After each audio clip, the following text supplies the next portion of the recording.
เราจะใส่น้ำปลาถ้าว่ามันจางมันจืดอีหยังเนาะเดี๋ยวเราจะมาซีมเบิงเนาะทุกคนสบายดีสวัสดีพ่อแม่พี่น้องทุกคนเนาะค่ะมื้อนี้เช้านี้กับบรรยากาศฟ้ามืดฟ้าครึ้มฟ้าบดเนาะมื้อนี้มาเฮ็ดกับข้าวเนาะมานึ่งข้าวแม่นเฮ็ดกับข้าวมานึ่งกับข้าวใส่อันเตาถ่านอีหลีเนาะมีใส่เตาถ่านอีหลีใส่เตาถ่านอีหลีบ่ได้ใช้ฟืนเนาะใช้ถ่านอีหลีเลยเนาะเพราะว่าฟืนมันถือฝนหำเนาะมันเปียกก็เลยเอาถ่านนึ่งข้าวเหนียวพอใส่เตาถ่านมันจะเป็นอีกคนละแบบคนละรสชาติเนาะ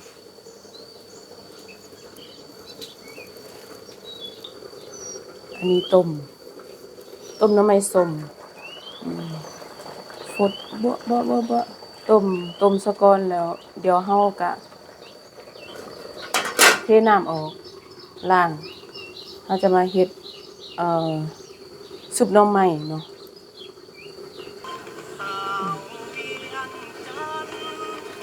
ใส่ถ่านมันจะค่อยๆซุปไปเรื่อยๆ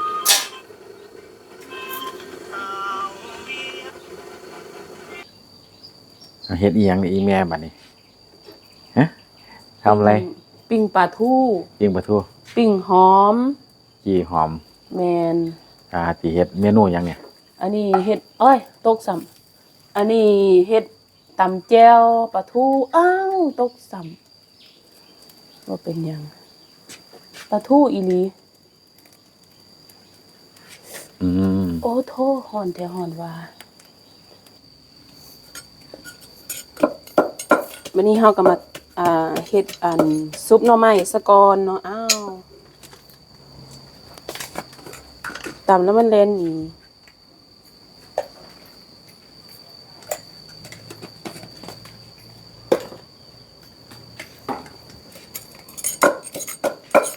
เหมือนคือจังว่ามันขาดอย่างนึงนะขาดหยังขาดบักพริก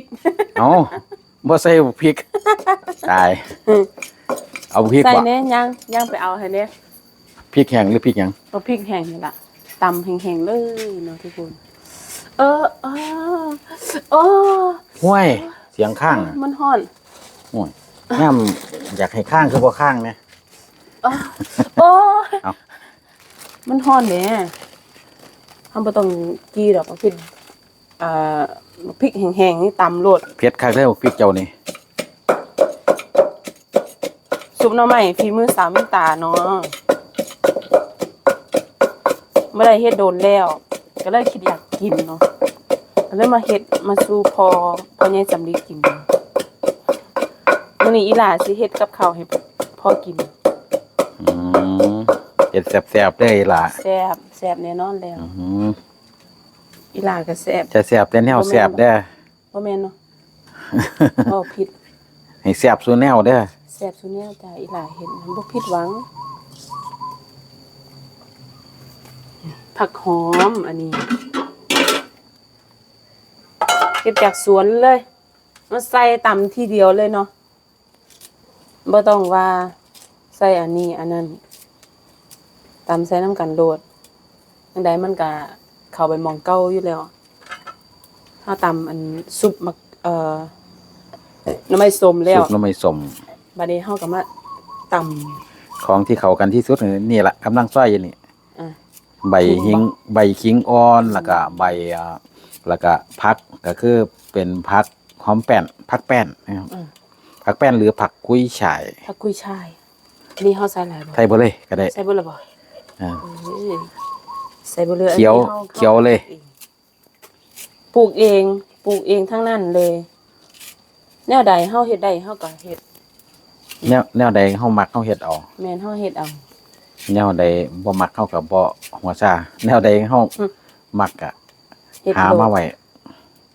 แนวใดสิเป็นความสุขเจ้าของแม่นแนวใดเป็นความสุขเจ้าของเฮาเฮ็ดโลด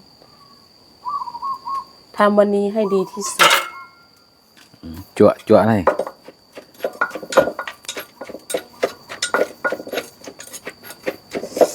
อ้าโถ เดี๋ยวเราตำตัวนี้ได้ไปหาเก็บผักก่อนบัดนี้ เก็บผักมาเก็บก่อนดูเนี่ยมาชิมบัดนี้ยังบ่ทันได้ใส่เกลืออีหยังเชื่อเนาะเราจะใส่น้ำปลาถ้าว่ามันจางมันจืดอีหยังเนาะเพิ่มน้ำปลาใส่สมอยู่เด้เมื่อกี้ซิมเมื่อกี้ต้มแล้วว่ามาซิมเบิ่งแล้วคิดว่ามันบ่แม่นคิดว่าดอกมาซิมมันบ่สมเนาะ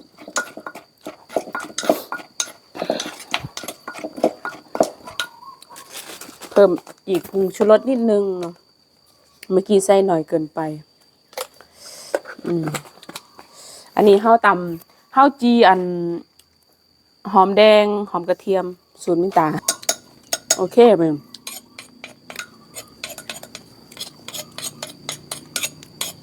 พอดีเลยหย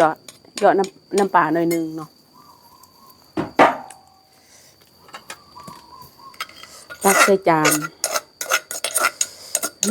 เผ็ด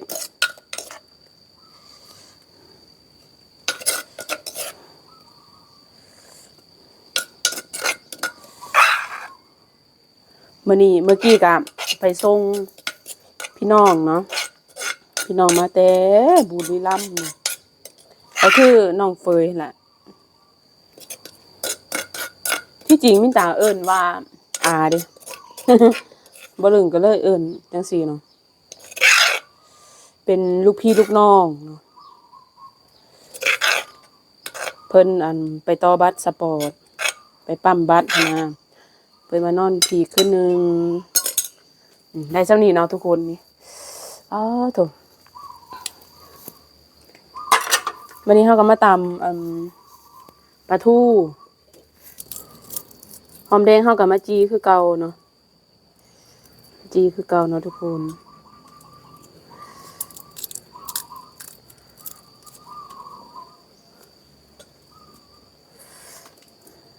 ใส่ผงชูรส1 ช้อนไป2 ช้อนใส่หลายแซ่บหลายเนาะ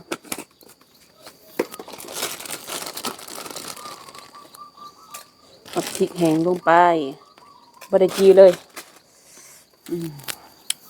ตำบัดนี้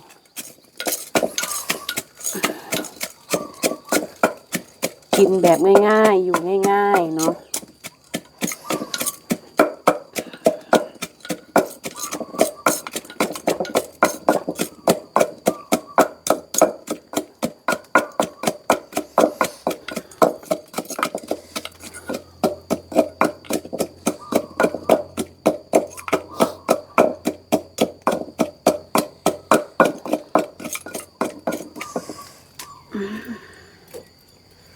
โอ้ยฮ้อน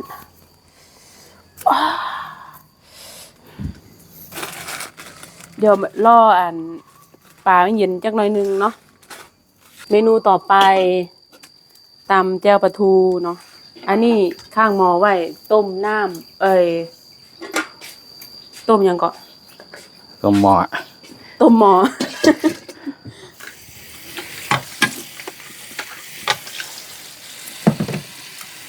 จะมาล้างผักโอ้หมดถั่ว เก็บได้หมักทั่วอยู่บ่ ได้ ต้มเฮ็ดน้ำซุปน้ำแกงเพราะว่าลูกสิ้นด่านหมูกระทะเหลือจะมาต้มใส่วุ้นเส้นเนาะต้มใส่วุ้นเส้นมาสดน้ำ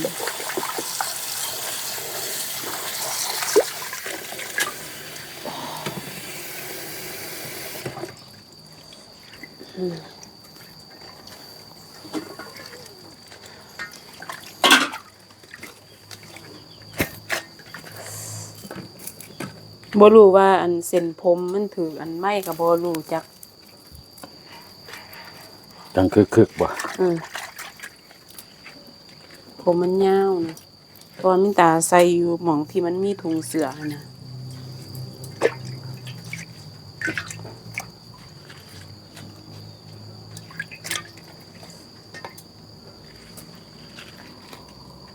โดนเราบ่ได้กินปลาทูเนาะแม่นบ่ แม่น นานมาก แล้วก็ซุปหน่อไม้ รูปน้ำไม่สมกับบ่ใครได้กิน อ่า บ่ใครได้เฮ็ด บ่ค่อยได้เฮ็ดกินดอก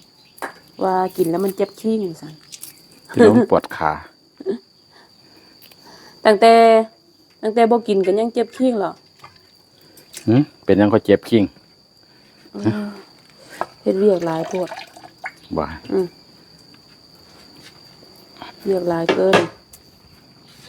มันก็เลยเจ็บขี้ง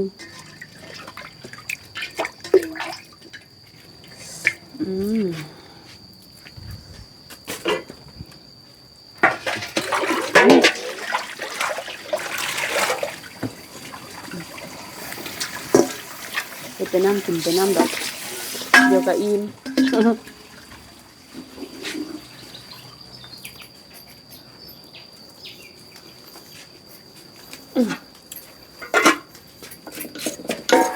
อันนี้ตำเฮ็ดแจ่วเดี๋ยวปลาทู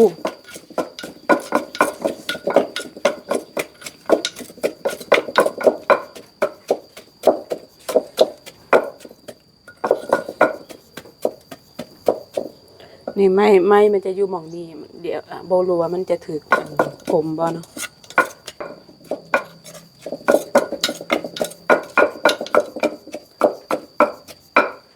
ฟงนี้จางก็ละ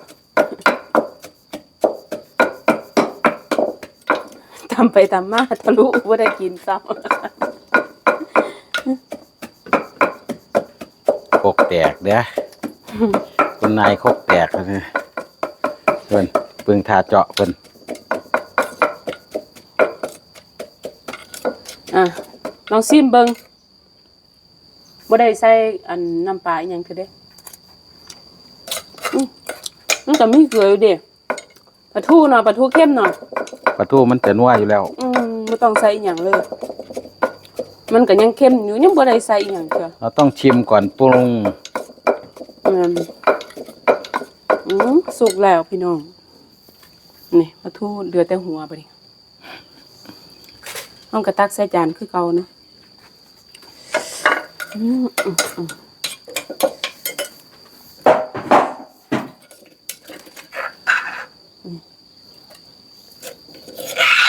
มักเผ็ดเ